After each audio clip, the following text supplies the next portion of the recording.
Holy, so get this, right? We're looking at AI startups today and stumbled on something pretty wild. Yeah. Two AI startups, same name, Yeah. both called Arcade, Interesting. and they pop up like around the same time. But what they're doing, totally different. Huh. Okay, so what are we talking, like competing approaches to AI? Different applications. It's like one wants to change how we make like physical products. Right. The other, all about AI agents actually doing stuff, being useful in our digital world. Sounds like a classic tale of two paths in tech. That's what one source called it, actually, the tale of two arcades. Pretty catchy, right? Yeah, definitely grabs your attention. So that's our deep dive today, these two arcades, and we've got this PDF, same name, to dig into. Sounds good. Let's get into it. So first up, arcade number one. This one's all about making physical stuff, like turning ideas into real products. And the founder, Mariam Naficy. Oh, from Minted, right. Yeah, exactly. She's calling it the, get this, world's first AI product creation platform. Ambitious. Totally. But think about it. Anyone could design stuff, buy it, sell it, all from like a text description or an image. Wow. That's pretty revolutionary if it works as advertised. It's a big leap, for sure. It would be huge for, like, people who have great ideas but maybe don't have the design skills or the manufacturing connections. Yeah, exactly. That barrier to entry is gone. Yeah. So how's it work? It seems kind of like magic, almost. Well, it's a four-step process, right? Okay, break it down for us. So first, you give the AI a prompt, Prompt meaning? like what you want, described in detail. Imagine you want, say, a set of minimalist concrete coasters with subtle geometric patterns. Or maybe you upload a picture, something that gives the AI an idea of the shape or texture you're after. Or like a mood board almost. Yeah, kind of like that. Then, step two, the AI goes and creates a full-on product design based on what you gave it. Okay, and this isn't just like a drawing. No, this is the real deal: specs, estimated cost, even suggestions for materials. Like, it's thinking about how to actually make the thing. So it's bridging the gap between idea and manufacturability. Exactly. Then, stage three, produce. Arcade's got this network of, like, vetted artisans, skilled craftspeople. Okay. And once you're happy with the AI's design, they send it to one of these makers who actually makes the product on demand. So no mass production, no warehouses full of stuff. Right. Just what's needed when it's needed. And finally, step four, sell.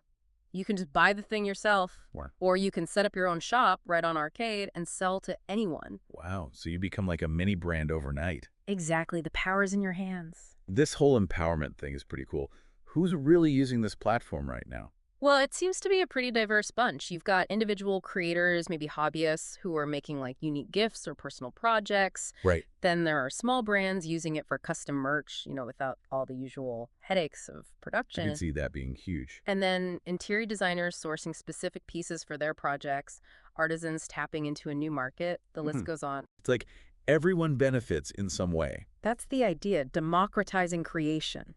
And those examples they give, they're really something.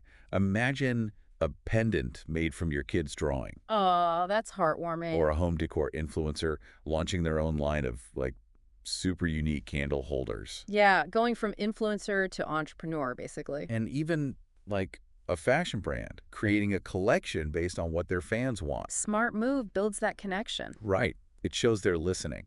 So it's individual expression, commercial products, all on the same platform. Pretty versatile. And they've got some serious backing, too. $17 million in funding. Yeah, Reid Hoffman's in on it, Ashton Kutcher, Sound Ventures. Big names. Big names, big money. They must see something here. Definitely. And with a team of, somewhere between 11 and 50 people, they're not messing around. Yeah, they're building something substantial. And Mariam Naficy, with her Minted background, she knows this space. Yeah, connecting creators with a market. That's her expertise. So Arcade 1, taking us from digital thoughts to physical stuff. Pretty amazing. Absolutely. Now, complete shift, Arcade number 2. This one's all about those AI agents, making them useful, not just, gimmicks. Yeah, the practical application of AI, that's the key here. Totally different world than making coasters and pendants. It is, totally. This arcade, it's all digital. Founded by Alex Salazar and Sam Partee, early 2024. Okay. Their mission: building the infrastructure for AI agents to work securely, intelligently, with the tools we already use. So less about creating things, more about how AI acts within our existing systems. Exactly. They're bridging the gap between AI's potential and actually using it for everyday tasks. So what does their platform actually do? Think of it like this. They create a secure connection point, right? Okay. So AI agents can talk to different apps, access data, but it's all controlled, auditable. Name. Meaning there's security built in. It's not just open access, it's authenticated, tracked. So you know what's happening, who's doing what. Exactly. Accountability is key. So the AI is not just giving you info, it can act on it. Send emails, update records in your CRM, generate reports, stuff like that, but all within the rules. That's powerful, but yeah, security has got to be top of mind. Absolutely. And they approach it in 3 steps. First, authentication. They use these secure tokens. Think of it like a temporary key card for the AI agent. Gotcha, so it's not using your login every time. Right, more secure that way. Then tool access. Once the AI's in, it can use APIs to interact with different tools. APIs as in? You know, how different software systems talk to each other, so the AI could work with Slack, Notion, Salesforce, all sorts of stuff. It's like giving the AI a toolkit. Exactly. And then finally, execution. Whatever the AI does, it's done in a way that's reliable and traceable. So there's a record, you know what happened and how it happened. Exactly. No mystery actions. So it's controlled access, controlled actions. Who's using this kind of technology? Mostly it's enterprise folks, tech companies. You've got dev teams building AI apps that need to connect with existing systems. Okay, makes sense. Then you've got SaaS platforms, those software as a service companies, wanting to add AI features that can work with other tools. Right, integrating into the whole ecosystem. And then startups, the ones building those AI co-pilots and bots, they need this kind of infrastructure to build on. So it's like the foundation for a lot of AI stuff we'll be seeing. Yeah, the backbone of it all. Okay, but real-world examples. I'm still trying to picture how this actually plays out. Sure, imagine this.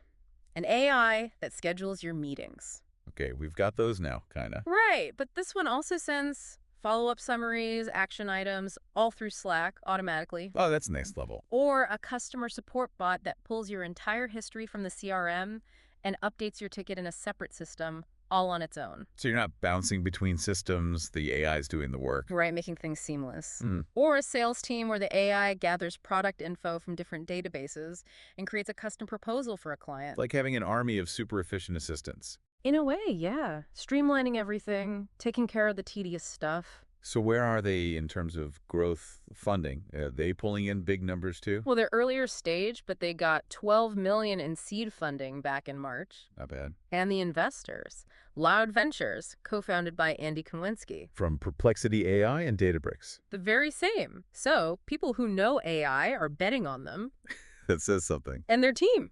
11 to 50 people, so growing fast. Yeah, they're on the move. Tell us about the founders, the people behind all this.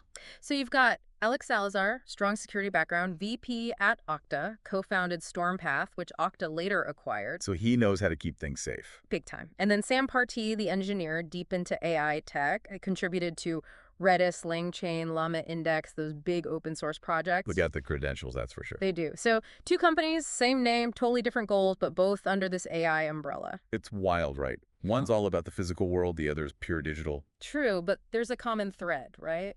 They're both about empowering people with AI, just in different ways. One's about individual creativity, making stuff. The other's about organizations, workflows, making things run smoother. It's like 2 sides of the same coin, almost. Yeah, AI changing how we create and how we work. It really makes you think about the possibilities, both personal and professional. Yeah, and each arcade is building its own set of tools to make it happen. It's a fascinating case study in how AI is evolving, how many different directions it can go in. And it's happening right now, not some distant future. Exactly. From turning a thought into a physical object to having AI handle your digital to-do list, it's all becoming possible. It really feels like we're entering a new era, one where AI's a partner in creation and action. It's exciting and a little daunting too, maybe. Definitely. So after this deep dive into the arcades, got to ask yourself, what's going to have the bigger impact? Yeah, which arcade do you see changing your life first? Food for thought, for sure.